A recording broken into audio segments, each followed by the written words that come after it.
Hello everyone, and welcome to my Young and the Restless official 24 channel. I hope everyone is having a wonderful day. Before we begin, please hit the subscribe button and give this video a thumbs up. Kane's Victor trap. Was blackmail beta component of the scheme? Is Victor Newman being set up by Kane Ashby? Is Kane putting up some extortion bait as part of the scheme? Kane is a clever man who can carry out complex plots because he was able to conceal himself for 6 years under the guise of Aristotle Dumas. At this stage, Kane is used to secrecy and deceit. Kane letting Victor back him into an extortion corner is suspicious because of this. The old widow who once owned the chateau and vineyard will be threatened by Victor with the revelation of Colin Atkinson's last scam. Victor will believe he has Kane exactly where he wants him because Colin allegedly persuaded her to give everything to him in the will and then assisted Kane in creating his arabesque empire. Unless Kane joins him in opposing Jabot, Victor intends to present the proof to the media and make it public. Kane will, however, respond somewhat oddly to Victor's threat. Kane will coolly remark that it appears he has little option after Victor informs him that it's his call. "I knew Kane would see reason," Victor will respond smugly. "But something feels a little off here." What if Kane had foreseen this and even desired Victor to find out? Perhaps Kane is attempting to make Victor appear strong and in charge. Kane may be giving Victor a false sense of security by presenting himself as unthreatening. It might be a component of Kane's plan to eventually erode Victor's defense. What better method to launch a surprise attack than to give your adversary the impression that they are in the stronger position? When it came to creating his Aristotle Dumas persona, Kane was extremely careful. This person is not careless enough to be unaware of Colin's purported most recent scam. Kane might just act as though he's been coerced into this arrangement after feigning astonishment. In actuality, Kane may have imagined Victor would fall for this blackmail ruse and prepared a trail for him to follow. We'll see how Amanda Sinclair fits into this whole issue, but Y&R fans may anticipate that Kane will soon turn to her for assistance. Kane might be able to defend himself against Victor, particularly if the evidence was fabricated and isn't what it appears to be. Kane Ashby has always been a man of many layers, and the question swirling around Genoa City now is whether his encounter with Victor Newman is a simple standoff or part of a far more intricate trap. Kane, after all, is no stranger to secrecy, deception, and long-term strategy. The very fact that he managed to disappear for 6 years under the guise of Aristotle Dumas speaks volumes about his capability for elaborate schemes. His return to Genoa City has been marked with tension, particularly as Victor seems poised to exert his usual control, confident that Kane is cornered. Yet Kane's demeanor suggests there may be more beneath the surface than meets the eye. When Victor presents him with the threat of revealing Colin Atkinson's last scam, the way Colin allegedly manipulated the old widow into giving her estate to him, and by extension helping Kane build the arabesque empire, Kane does not falter. He does not panic. Instead, he responds with a cool, measured acknowledgement, as if resigned yet undisturbed. "It appears I have little option." This reaction, calm in the face of potential ruin, strikes a chord of suspicion even in Victor, who is usually unshakable. Kane's composure hints that he may be playing a calculated game, deliberately allowing Victor to believe he has the upper hand. What if Kane foresaw this entire confrontation? What if the apparent blackmail threat is precisely the bait he intended Victor to bite? Kane is a strategist. He understands that one of the most effective ways to disarm a powerful adversary is to let them think they have the advantage. In presenting himself as cornered, Kane might be cultivating a false sense of confidence in Victor, a belief that he is in full control and that Kane is trapped. This perceived imbalance could be the first step in Kane's broader plan, one that seeks to gradually erode Victor's defenses while keeping Kane safely shielded behind a facade of compliance. After all, the creation of Aristotle Dumas was not a reckless endeavor. It was painstaking, careful, and brilliantly executed. That persona allowed Kane to hide in plain sight, amass resources, and understand the nuances of manipulation, and Kane is unlikely to have forgotten the lessons of that time. He knows exactly how to construct a scenario that misleads an opponent, using carefully placed truths and partial deceptions to guide their actions. Victor, naturally, is used to being the hunter, the man who spots weakness and exploits it without hesitation. Kane's apparent acquiescence, therefore, could be seen as an extraordinary inversion of the usual power dynamic, one in which Victor is unwittingly guided into a corner of Kane's own design. The potential brilliance of such a maneuver lies in its subtlety. Kane does not rush, does not force the issue, but allows Victor to believe that the exposure of Colin Atkinson's scheme grants him complete dominance. As Victor delivers his smug confirmation, "I knew Kane would see reason," there is a twinge of unease, a slight hesitation that betrays his usual certainty. He senses, even if only subconsciously, that something about Kane's demeanor is inconsistent with the threat at hand. Kane's calmness is almost too perfect, and Victor, despite his usual sharp instincts, cannot fully ignore it. It is here that the seeds of Kane's trap may truly begin to germinate. By appearing compliant, Kane effectively manipulates Victor into revealing his own confidence, his assumptions, and perhaps even his vulnerabilities. If Kane has indeed orchestrated this, it would not be the first time he has allowed a powerful figure to underestimate him. His entire survival strategy, from the days of his faked absence to the establishment of his arabesque enterprise, has relied on careful observation, patience, and the ability to anticipate the reactions of those around him.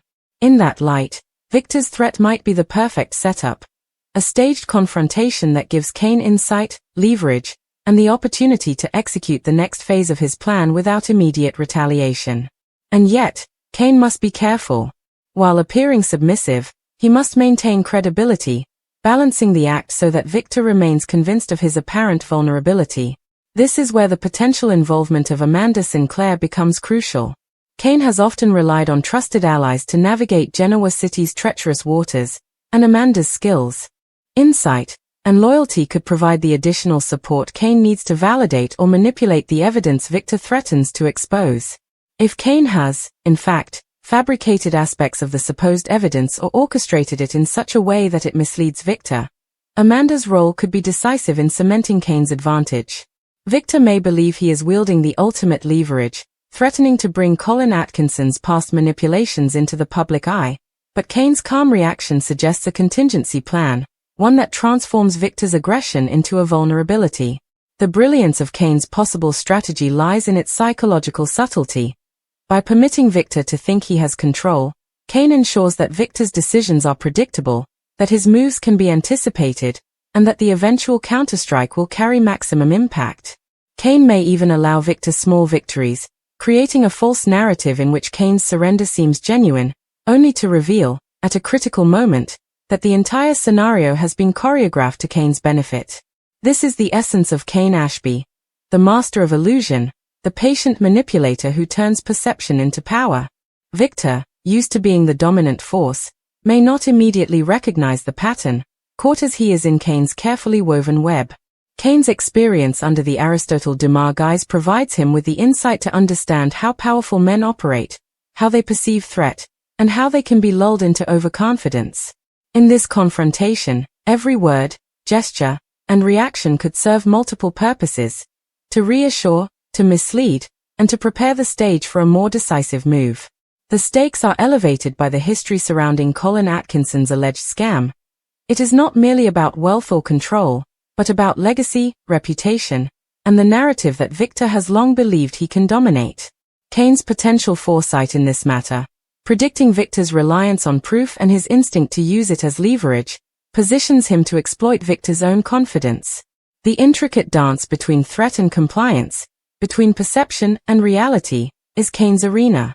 If he has truly orchestrated this as a trap, then the true danger to Victor lies not in the immediate threat, but in the unseen consequences of underestimating Kane's intellect and patience. Kane's apparent coolness, his measured response to blackmail, and his ability to project resignation may be more than mere survival tactics. They may represent the opening moves in a masterful strategy to reclaim control, redirect Victor's aggression, and ultimately shift the balance of power in his favor. Genoa City fans watching this unfold might notice the subtle cues, the hesitation in Victor's smugness, the calculated calm in Kane's replies, the potential involvement of Amanda, as signposts of a larger scheme. Kane's genius lies in his ability to make complex deception appear effortless, to create layers of perception that hide his true intent. In this light, the question is not merely whether Victor is being set up, but how far Kane is willing to let the ruse unfold before revealing the extent of his control. The tension is palpable because the audience knows Kane's history, his ingenuity, and his capacity for patience. Every move Victor makes can be anticipated, every bluff can be countered, and every assumption can be exploited. Kane's potential trap, if indeed it is one, demonstrates a sophisticated understanding of human psychology, power dynamics, and strategic manipulation. By turning Victor's confidence into a vulnerability, Kane may not only defend himself against a formidable opponent but also gain the upper hand in a manner that is both subtle and irreversible. And while the media, the public, and even other characters may watch the surface-level conflict with intrigue, the true battle is occurring behind the scenes, in the careful orchestration of perception, expectation, and reaction. Kane Ashby, ever the master of deception, may be allowing Victor to play his hand freely, unaware that the cards are already stacked against him. This potential blackmail bait, this apparent submission, may ultimately be the very tool Kane has employed to expose the cracks in Victor's armor, to manipulate the narrative, and to secure his position without overt confrontation. The genius lies in restraint, in patience, in the meticulous calibration of every detail. Kane may seem cornered, compliant, and constrained, but in reality, he could be the unseen force guiding Victor into a position of disadvantage, ready to strike when the moment is most opportune. And so, the unfolding saga in Genoa City raises a tantalizing question for fans and characters alike. Is Victor Newman truly the predator in this scenario? Or has Kane Ashby quietly become the architect of the ultimate trap, using blackmail, perception, and calculated deception to orchestrate a reversal of power that no one sees coming? The answer, when it arrives, may redefine the dynamics between these two formidable figures, demonstrating that patience, intellect, and subtlety can be more lethal than direct confrontation, and that Kane Ashby, the man who once vanished into the shadows of Aristotle Dumas, may once again prove that the greatest power lies not in the evidence you hold, but in the mind that controls the game. Kane Ashby's calculated demeanor has always been his greatest weapon, and in the tense confrontation with Victor Newman, it is clear that he is deploying it to full effect. Victor, who has spent decades mastering the art of intimidation, is not accustomed to meeting an opponent who meets threats with calm analysis rather than panic. Kane's measured response to the supposed evidence of Colin Atkinson's last scam is unsettling precisely because it contradicts the expected behavior. Victor assumes that presenting such explosive information would provoke fear, desperation, or at least some form of compliance, but Kane's cool acknowledgement of the situation, paired with his remark about having little option, suggests a layered strategy. This is a Kane who has not only anticipated Victor's move but has shaped the circumstances in such a way that Victor's own confidence becomes part of the trap. By letting Victor believe that he holds the upper hand, Kane subtly manipulates the power dynamic, creating a scenario where Victor's sense of control is illusory. The genius of this approach lies in its psychological subtlety. By projecting vulnerability, Kane encourages Victor to overcommit, to reveal patterns of behavior that might otherwise remain concealed. Every smirk, every declaration of superiority from Victor now becomes data, a clue in Kane's meticulously constructed plan. The potential sophistication of Kane's trap is underscored by his past ability to vanish completely under the guise of Aristotle Dumas. During those 6 years, he honed skills in observation, deception, and misdirection that few could rival. Kane knows how to anticipate human reaction, particularly from someone as powerful and prideful as Victor. In allowing himself to be cornered, he may actually be setting the stage for a reversal so precise that Victor would be unable to foresee it until it is too late. The public threat of Colin Atkinson's scam, then, may not be evidence at all but a carefully fabricated narrative designed to provoke specific behaviors. Victor, ever the strategist, may see only the surface, interpreting Kane's apparent weakness as an opportunity to assert dominance, unaware that he is following a trail that Kane has deliberately laid out for him. This is where Kane's potential partnership with Amanda Sinclair becomes critical. Amanda, with her intelligence, loyalty, and understanding of both Kane and the machinations of Genoa City, could serve as a key ally in reinforcing the narrative or manipulating evidence in a way that strengthens Kane's position. If the confrontation with Victor is indeed a trap, Amanda might be instrumental in ensuring that Victor sees precisely what Kane wants him to see, leaving no room for suspicion. Her role could be multifaceted. She might validate evidence, manage public perception, or even act as an intermediary to relay information that further entangles Victor in Kane's orchestrated web. The possibility of Amanda's involvement adds an additional layer of complexity, making it increasingly difficult to determine where Kane's manipulation ends and genuine compliance begins. The audience, aware of Kane's history of intricate schemes, might suspect that his apparent submission is nothing more than performance, a calculated act designed to lull Victor into a false sense of security. Victor, however, is not easily deceived. Even as he perceives Kane as trapped, he senses the subtle irregularities, the calmness, the lack of visible desperation, the carefully measured words. This faint unease in Victor's gut could be the first hint that Kane's apparent compliance is a ruse. Yet even Victor's sharp instincts might not suffice if Kane has meticulously anticipated every potential reaction. By presenting the illusion of weakness, Kane controls the pace and direction of the confrontation. Victor may believe he is dictating the terms, but in reality, he is following a path Kane has constructed, each step bringing him closer to an outcome of Kane's design. This is the essence of high-level manipulation. The adversary is convinced of their superiority while being subtly guided into disadvantageous positions. The involvement of Colin Atkinson's past actions is another critical element in Kane's strategy. The story of the old widow, the chateau, and the vineyard is more than mere backdrop. It serves as a narrative device to amplify Victor's perception of leverage. Colin's alleged manipulations are positioned as explosive evidence that could publicly damage Kane. But if Kane has anticipated the threat, this narrative becomes a tool rather than a liability. Kane may have even planted subtle inconsistencies or misleading evidence, creating the illusion of vulnerability while controlling the interpretation of the facts. Victor, confident in his understanding of the situation, might fail to recognize that he is navigating a carefully designed labyrinth, one in which every apparent clue has been curated to serve Kane's ultimate objective.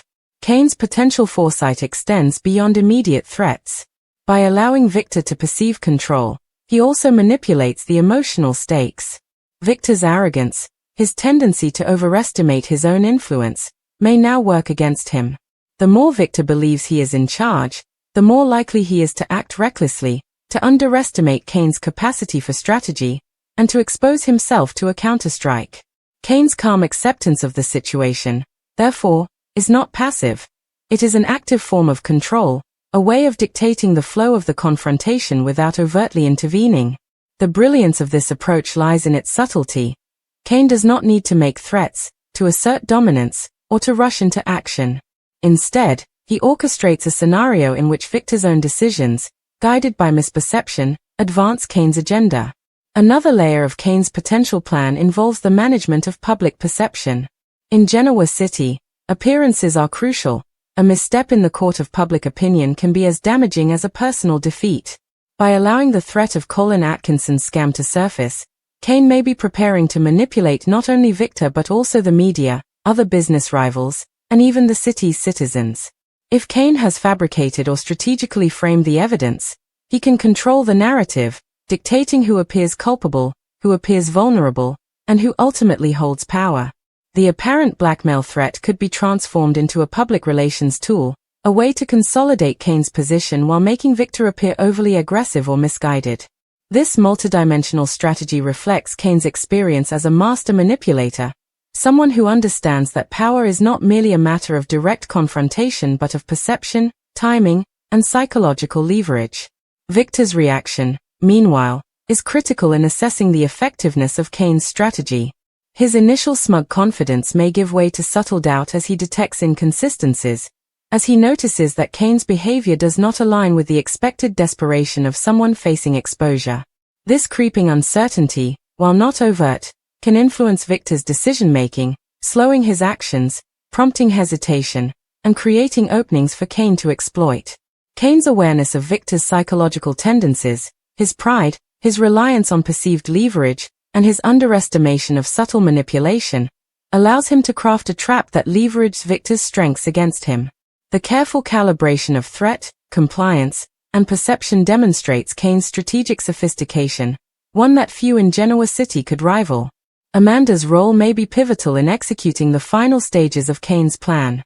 Whether she is tasked with verifying evidence, managing communication, or subtly influencing Victor's perception, her presence ensures that Kane's strategy remains coherent and controlled. The partnership between Kane and Amanda highlights another key aspect of his approach. Collaboration with trusted allies enhances both the reach and the subtlety of his manipulation. Together, they can manage the narrative, direct Victor's attention, and ensure that the final outcome aligns with Kane's strategic objectives. The inclusion of Amanda also introduces an emotional dimension, allowing Kane to navigate the personal stakes of the confrontation with additional support, ensuring that his calm exterior is not merely performative but grounded in a well-prepared contingency network.